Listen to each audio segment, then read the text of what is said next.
Hey everybody, Anthony 4B4 Diesel. Quick video. I've got 2 suspension installation tech tips I want to share.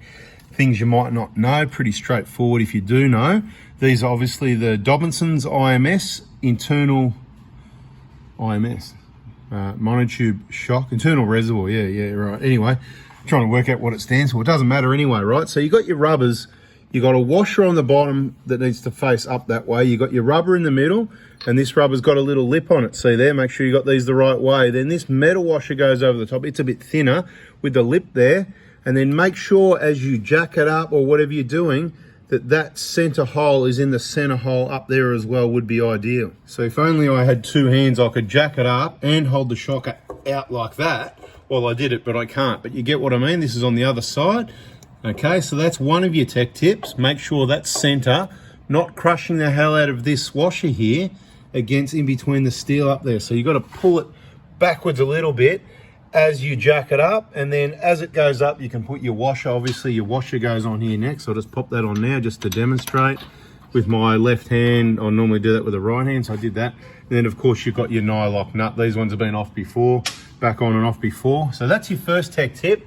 The other one is watch the suspension playlist on our YouTube channel, 4B4 Diesel. Check playlists. You just go to our YouTube page, you click on playlists and just scroll down till you see suspension info. If you're going to do a suspension install, you're thinking about modifying your suspension, all this sort of information, that's where I put it into that playlist. Yep, there's a lot of waffling and it's all information you might need. Sometimes I waffle too much. You've just got to deal with that. And you can press play at 1.2 or 1.5 times, I've noticed. I tried it myself, works really well. Bada bing, bada boom, there's a short video for you. I was going to stop there, but I can't help myself, right? So see the washer underneath, it's on an angle because it's level with this, because it's sitting in the hole correctly. Okay, and what you'll have to do, you get your nut on there and you sort of have to jack it. You have to, ratchet spanner is ideal. A little bit hard to access in there.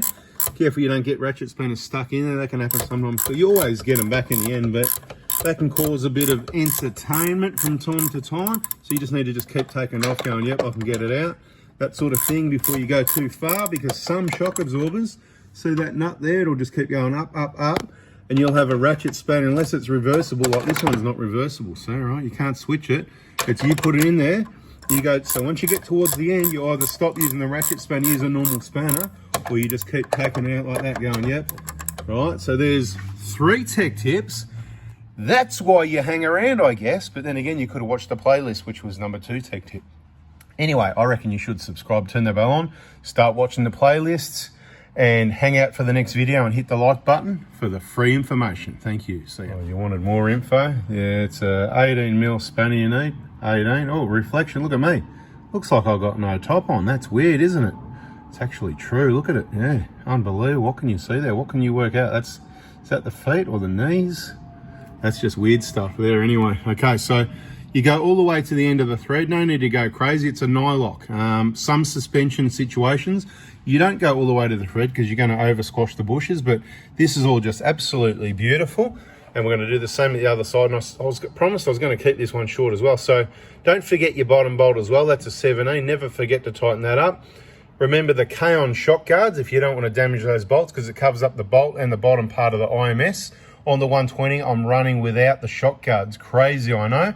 We're just going to do a comparison. Keep your eyes tuned on the videos, and later you'll be able to see the damage like what you see on our other ones, because I'm testing these things to see how much damage they can put up with without the shock guards, right? So stay tuned. Catch you on the next video. See ya.